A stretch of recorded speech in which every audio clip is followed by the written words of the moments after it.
Good afternoon, folks. Thank you for joining us for this MICA Member Spotlight featuring the folks at ElectroKinetic Solutions. My name is Kyle McCall. I'm the Director of Commercialization Services and Member Relations with MICA, the Mining Innovation Commercialization Accelerator, which of course is a program under the Center for Excellence in Mining Innovation. I'm headquartered in Sudbury, Ontario, but we've got partners across Canada here to support mining innovations get commercialized into the mining industry. And that's what we're here to do today, support the folks at EKS, allow them to talk a little bit about their solution to you folks who have registered and are participating, and then open up the floor to some questions here. So with us from EKS, we have John and Jim. John is the Senior Manager Tech Development, and Jim is the CEO at ElectroKinetic Solutions. Jim mentioned as we were chatting beforehand that he will actually be at PDAC this upcoming week. So if you have any questions and would like to meet Jim in person, you'll have an opportunity there if you're going to be at PDAC.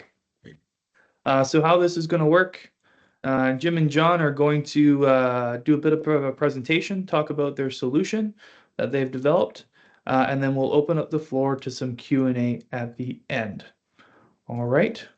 So that's it for me. I'm going to go off video and mute myself. John, Jim, it's over to you. The floor is yours. Wonderful. Well, thank you, Kyle, for that introduction. So as Kyle mentioned, I'm John Vandersleen. I'm the Senior Manager of Technology Development at EKS. I'm going to be giving the presentation today, but Jim, our President and CEO, will be around. Well, he'll obviously be here for the Q&A at the end of the call. So the purpose of this chat is for us to provide an introduction to the EKS tailings dewatering technology. This is an innovative solution that we think will revolutionize tailings management. Just a brief outline of what I'll be speaking to today. First, I'll provide an introduction to EKS and the dewatering technology. I'll speak about the results of a pilot test we ran on the technology that concluded in 2021.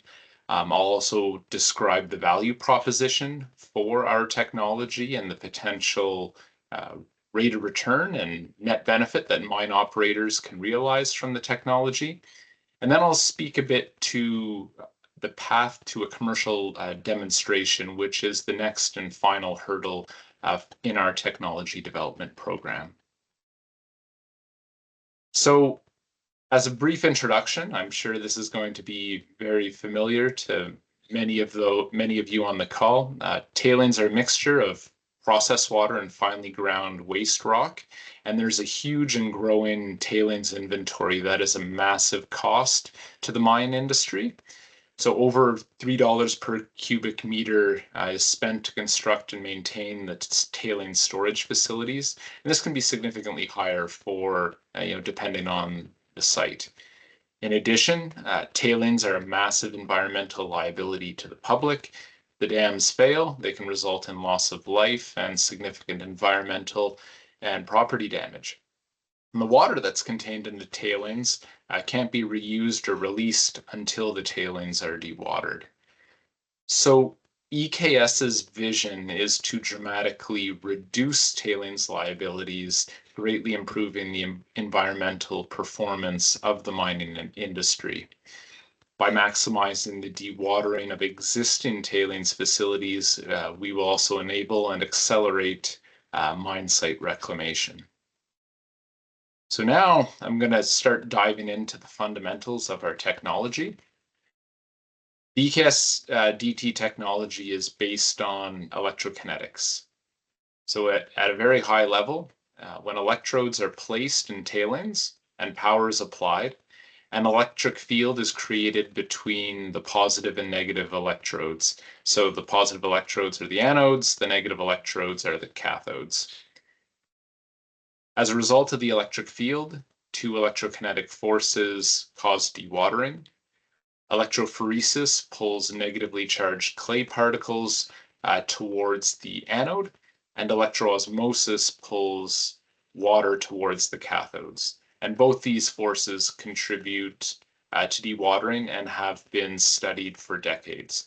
So EKS has built on this knowledge base to produce an innovative technology that uses these forces to produce an economical tailings dewatering solution.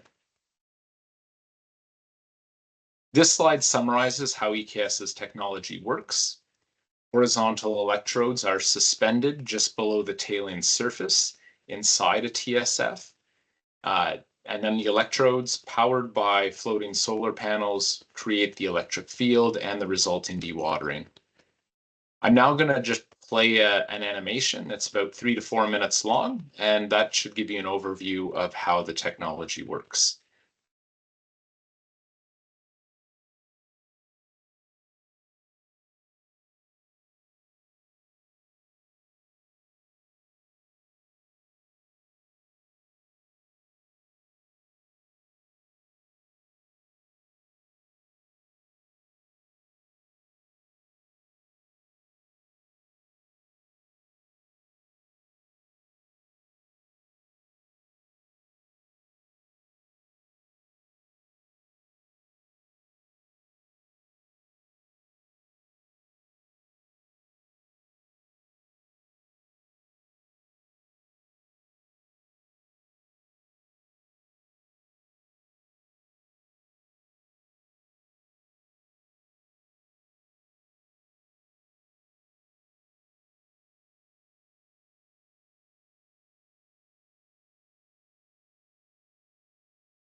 So that concludes the animation. If you have any follow-up questions, I'd be happy to answer them at the end of the presentation. So moving on, the next topic I'll speak to is to summarize the results of our pilot test, which was completed in Northern Alberta, where we dewatered oil sands tailings. This slide shows a few pictures of the tailings before treatment. We constructed a test cell at the Initech facility in Vegreville, Alberta. Our industry partner for the test, CNRL, provided 1,700 cubic meters of fluid tailings to fill the test cell to a depth of about 5.5 meters. We asked for the worst of the worst tailings, and that is what we received. The particle size distribution is shown in the bottom left of the slide here. Over 95% of the particles were smaller than 40 microns, and about 50% of the particles were smaller than 6 microns. These tailings were about 18% solids, and the consistency was like that of milk. So fine tailings like this, whether from the oil sands or from other sectors such as phosphate or coal or bauxite, or even slimes from other tailings sectors, are very difficult to dewater with other technologies, but they're quite suitable to electrokinetic dewatering. The system was operated continuously year-round with no operator present on site. EKS's control system automatically monitored sensor data and adjusted the power applied to the electrodes as needed. The technology performed equally well, regardless of whether the surface was frozen, as shown in this picture, or during the summer. The system is working in this picture, but there's little to see. Everything happens below the surface. There's no moving parts or additives for the process. This picture shows the tailings at the end of the field demonstration. About 1,100 cubic meters of water were released, or about 70% of the initial volume of water contained in the tailings. In this picture, the released water had been removed. So compared to the initial tailings pour water, the pH of the water increased. I think this was mentioned in the animation. So at the end of the pilot test, the pH was about 9.5 compared to the initial pH of about 7.6. So as a result of the higher pH, about 90% of the calcium and magnesium were removed from the water. And so if that water was reused by the mine, this would significantly reduce its scaling potential. The water quality was suitable for discharge into the municipal sewer without treatment. So that speaks to the quality of the water produced by the technology. Also point out the significant drop in the mud line produced by the technology. We dropped the mud line by about 3 meters, or about 60% of the initial tailings volume. And so if implemented commercially, this would provide an opportunity to free up significant capacity in existing TSFs. Our government and industry partners for the pilot tests established several key performance indicators. The purpose of these KPIs were to prove that the technology scaled up as expected and that it can meet industry requirements. So to provide a few highlights, the water recovery was more than expected, and the energy consumption per cubic meter of water released was about 50% less than the target. And finally, the technology successfully operated year-round, without an operator on site. So we validated the function of our control system. So in summary, our pilot test met or exceeded all of the KPIs that were set. To date, EKS has progressively scaled up the technology from the lab to the field scale. Each of our tests, from the 4-liter bench scale experiments all the way up to our 1,700 cubic meter pilot test, have proven that the technology is effective and have proven its commercial potential. So the next hurdle in our technology development program is a commercial demonstration of the technology to show its performance in an operating environment at a mine site. Before I speak a little bit more about the commercial demonstration, I do want to touch on the value proposition offered by the EKS technology. The technology provides several benefits to miners, both in the economic and ESG categories. So for each cubic meter of dewatering, we provide 1 additional cubic meter of water recovery for reuse. So in arid environments, or if fresh water is limited or expensive, this can have significant value. Per cubic meter of dewatering, we also provide a cubic meter of storage capacity. So by adding capacity to existing TSFs, the cost of raising tailings dams or building new TSFs can be deferred. There's also 1 cubic meter less of tailings that would be released if the dam did fail. This reduced tailings volume, as well as the increased tailings density, contribute to reducing the risk of TSF failure. ESG benefits are also provided, such as the removal of heavy metals from the water recovered and the reduced TSF land footprint. So these benefits can provide significant cost savings and improve the environmental performance of a tailings management operation. Now that's all good in a qualitative sense, but what does this actually mean for a tailings operator? These benefits vary from site to site and with the scale of each installation. And so EKS, for each site that we're looking at a prospective installation, we develop a business case analysis to quantify the forecast benefits that are incremental to what's already occurring. And we also include in that analysis the incremental cost associated with the EKS technology. And so in this way, we can clearly show the incremental benefit that the miner can expect from the technology. So this slide shows one such case for a proposed 12-hectare EKS installation. The primary benefit in this case would be deferring the construction of a future TSF. However, in addition, reduced water treatment costs were also forecast to be a significant benefit. This mine has to treat water recovered from the TSF prior to releasing it to the environment. There's antimony in the tailings water, and so that has to be removed before it's released. The EKS technology removes about 75% of the antimony from the released water, and this would significantly reduce the water treatment cost.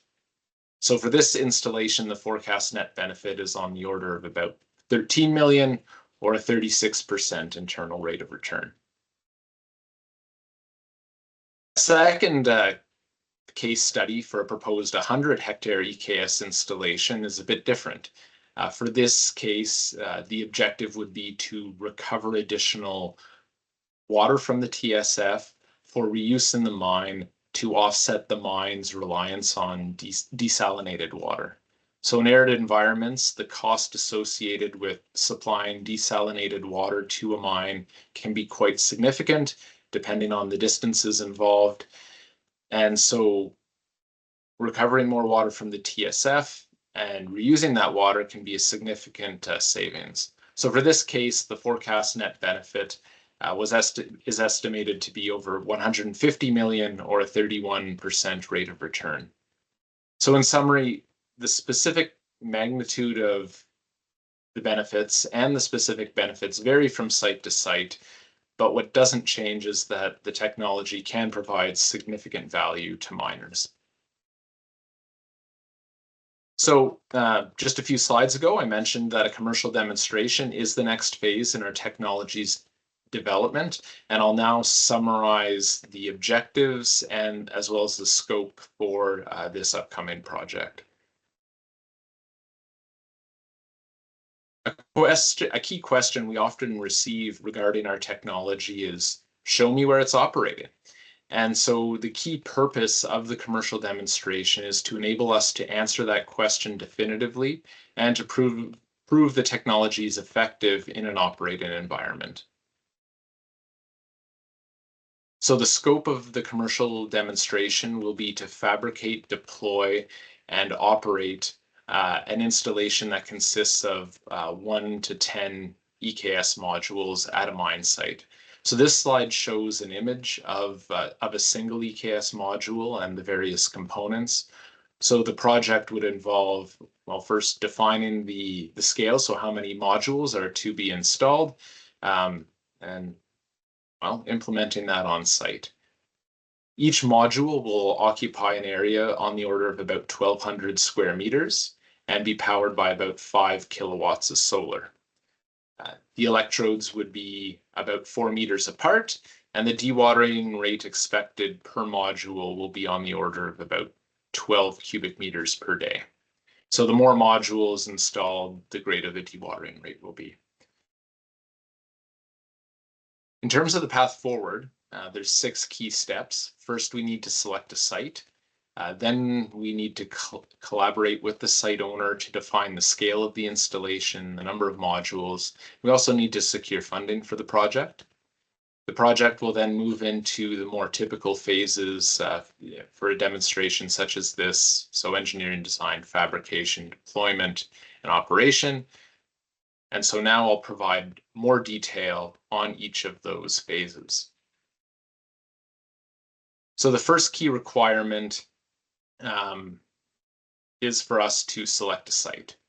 And in terms of absolute requirements that a site for the selected site, there's really not much. The key one is that the tailing surface must be fluid. This is to enable our horizontal electrodes to actually sink into the tailings. The only other absolute requirement is that we have a collaborative and enthusiastic industry partner. So in terms of the TSF characteristics, a water cap would simplify deployment. It's easier to pull the modules into place through the water cap, but it isn't strictly necessary. Smaller TSFs are also preferred, simply because the dewatering will generate a greater % increase in the capacity. But again, this isn't an absolute requirement. For the tailings themselves, ideally, the tailings will have a low solids content and a fine particle size. So examples could include, slimes from hard rock tailings, phosphate tailings, coal or bauxite tailings. Because these tailings are difficult to dewater with conventionally, they're an ideal target for EKS to show significant incremental benefit over the status quo. However, I will say that tailings selection is quite flexible. Electrokinetics have been shown to be effective for most tailings types. And even EKS, we've tested several types of tailings in our lab and shown that, yes, they are amenable to the technology. So a key part of the site selection activity will be to confirm the suitability of the tailings for electrokinetic dewatering. So what EKS does is we have the operator ship us samples of tailings, so say on the order of a 200-liter drum of tailings, and we precisely quantify what the forecast dewatering rate would be for those tailings. We then use that forecast dewatering rate to generate a business case similar to what I showed a few slides ago to quantify what the forecast benefit would be for that site at a commercial scale. And all these results are summarized in a technical report. So there is a modest cost for this work. And if anyone's interested in discussing further, I'd be happy to connect after the webinar. Finally, just a couple other site selection considerations. There's no additional water recovery infrastructure required. For TSFs where water is simply recovered from the water-covered portion of the TSF, the EKS installation would just increase the depth of that water cap. So you could just keep using whatever infrastructure is already in place. And because if the installation is solar powered, no connection to the grid is required. So the modules are completely self-contained. So the next question is, how big do we make the installation, or how many modules do we deploy? The key objective here is that we de-risk the technology so that the miner feels comfortable integrating the technology into their tailings management operations. So the specific scale of the installation and the KPIs that the installation needs to achieve, we'll collaborate and determine those with the site owner. Obviously, the larger the installation is, the greater the budget will be as well. So that balance between scale, budget, and which KPIs should be selected, that will be discussed with the site owner. Once the scope and the site have been determined, then we move on to engineering design. And really the overall objective here is for us to produce the engineering products ready to fabricate and deploy the EKS modules. So this includes finalizing cost estimates, producing the engineering drawings and material lists, as well as site-specific fabrication and deployment plans. Once we get to the next stage, which is fabrication, there's multiple components to this. So some systems, such as the flotation and sensor and control system, they'd be fabricated off-site by specialized suppliers. Existing products are simply adapted for use with the EKS DT technology. So for example, the flotation system will be analogous to the inflatable flotation systems used in marine pipe and cable laying applications, simply adapted to a tailings facility. On site, various off-the-shelf materials are assembled to produce the electrode apparatus and to integrate the various system components together. And finally, on-site construction is required for the floating platform and the solar power system.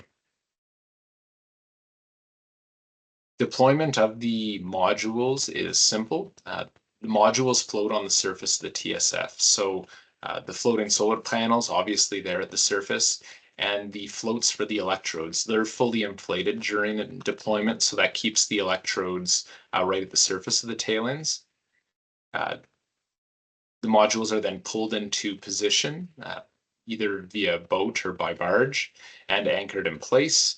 Once in place, the floats for the electrodes are deflated, and that lowers them into the tailings.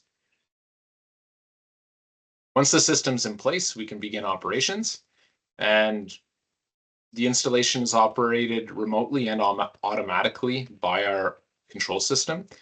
So the sensor data returns dewatering performance metrics to the control system, which then determines what power to apply to the electrodes. In addition, since this is a demonstration project, we want to provide irrefutable evidence that the system is working, and so we also collect tailings samples. So we'll do that at the start of the demonstration and periodically throughout, and those samples will be analyzed to confirm the dewatering performance data provided by the sensors. We need the operation to continue for at least 12 months to provide us with sufficient data to prove the performance of the technology.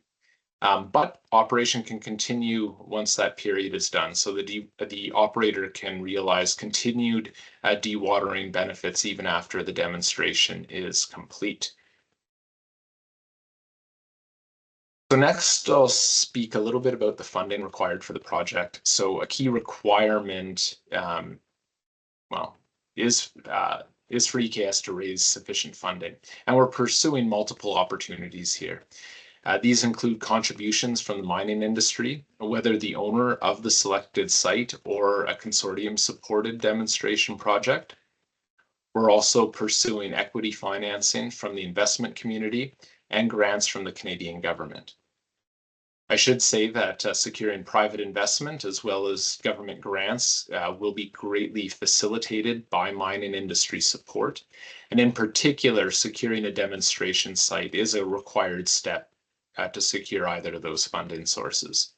So EKS does want to recognize any contributions from early adopters in the mining sector, and we're very happy to negotiate favorable terms with any firm contributing to the demonstration project. And so if anyone is interested in discussing this opportunity further, we'd be happy to connect outside of this webinar. So just to provide a brief overview of the demonstration just on a single slide, I know I've provided a fair bit up to this point. The scope would be on the order of a 0.1 to 1 hectare installation, again, depending on the budget and KPIs that the industry partner wants to set. The budget for this will be in the range of 1.5 to 3.5 million, and we're looking at about 2 years for the demonstration. So 1 year to design, fabricate, and deploy the installation, and then 1 year to operate it. And so EKS's asks of the mining industry are to commit a site for the demonstration. We're in conversations with a few firms, at the moment, but we're always looking to talk with more folks. And we're also seeking funding for the project budget, and this again could be from a single or a consortium of miners.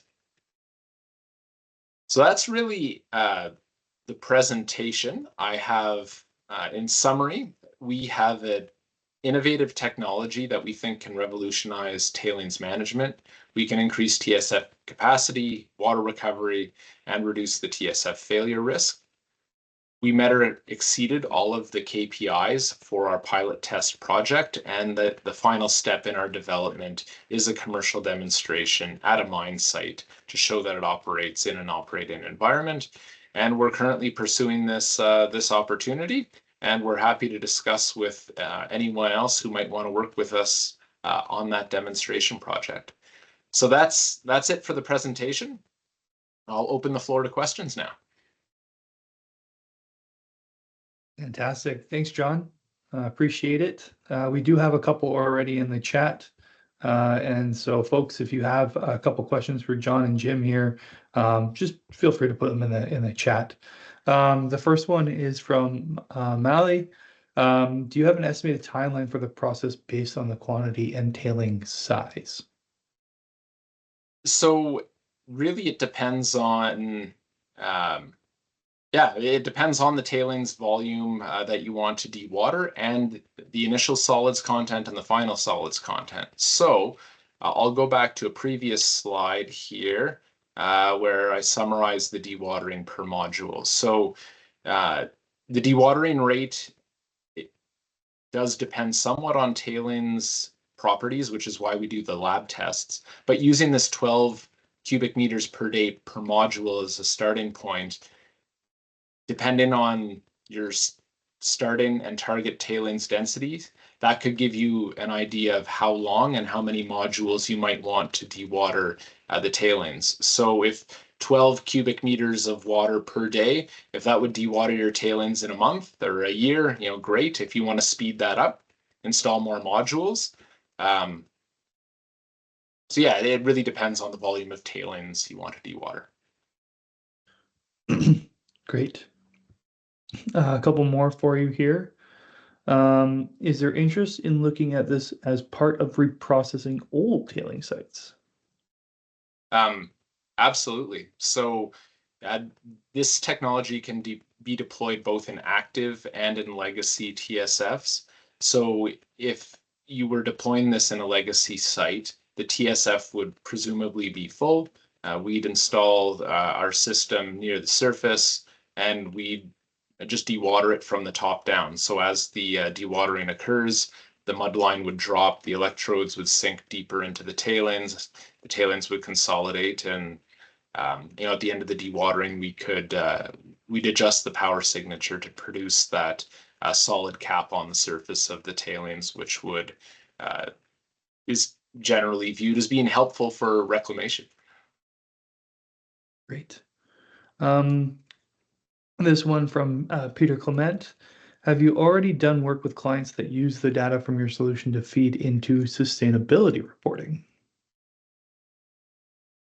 That is not something we've done yet. So with our clients to date, we've produced tailings analysis reports, some modeling work for, the dewatering rate expected for their TSFs, and business cases similar to this. So that's the type of work we've done to date. We'd obviously be very happy to assist in whatever way would be helpful and towards that sustainability reporting, because obviously the technology can provide significant benefits there, both in terms of water conservation, reduced land footprint, cost savings. A number of the benefits can feed into those sustainability metrics. Great. I think you can expect a message from Peter there after the fact here. So folks, yeah, if you have any more questions for John, please fire them into the chat. John, do you happen to have your last slide, your contact info, so folks can get Oh a hold yeah, of you? sure. I'll throw that up here. I'm happy to, if it would be helpful for everyone, I'd be happy to distribute these slides after the meeting. And our contact info, well, my contact information is here. But then, obviously, if I send out the slides, you'll have my email directly as well. Great. So John, I got a couple questions for you. Sure. So I noted that it's solar powered. Can it be powered alternative ways? Is solar the best way of doing this? And I guess how do you manage the intermittency that would come with solar power? Okay, a few aspects to that. I'll start with a simple one. Yes, you can power it with grid power if you would prefer. So for our pilot test, you'll notice there's no solar panels on the surface. We had a AC/DC rectifier in this beige C can on the left there, and that provided power to the electrodes. So if you want to do it grid power, we can certainly look at that. Solar power is generally preferred because it enables the modules to be self-contained. So this is your module sits in the middle of the TSF. You don't need any cables running to connect to the grid power outside of the TSF. Everything's here. So that provides, well, it just makes things much simpler. In terms of the intermittency, the technology is actually very well suited to the intermittent nature of solar power. It doesn't really care if the power level varies. So when the sun is strongest around noon, dewatering will be fastest, and it'll sort of taper off throughout the afternoon, and dewatering will slower stop overnight. So there's no startup or shutdown procedures that need to be considered. Really, whatever power is coming in from the solar panels is just directed to the electrodes. And so we've done tests in the lab where we've quantified what the solar dewatering rate is compared to the grid case. So a constant power signature compared to the intermittent power signature. And yes, you get the dewatering rate is a bit slower with solar because you're not dewatering at night, but energy efficiency wise, so cubic meters of water per kilowatt hour used is much higher for solar. The energy consumption is about 50% less on a unit basis compared to grid. Great. And if it's just sitting on a tailings pond anyway, what's the harm if it takes, an extra week or whatever to be dewatered, right? Exactly. So if you were in a situation where you absolutely had to meet a specific near-term dewatering schedule, we might recommend grid power in that case. But if Yep. it's maximizing efficiency, solar power would be the way to go. Awesome. A couple more. Did you figure out why it used less power than planned? This one's from Paul. So this is part of the reason. Short answer is yes. By having the electrodes in the less solid tailings near the surface, the contribution of electrophoresis towards the dewatering rate ended up being much greater than we expected at those lower solids contents. And so that produced a much faster dewatering rate and therefore lower unit energy consumption.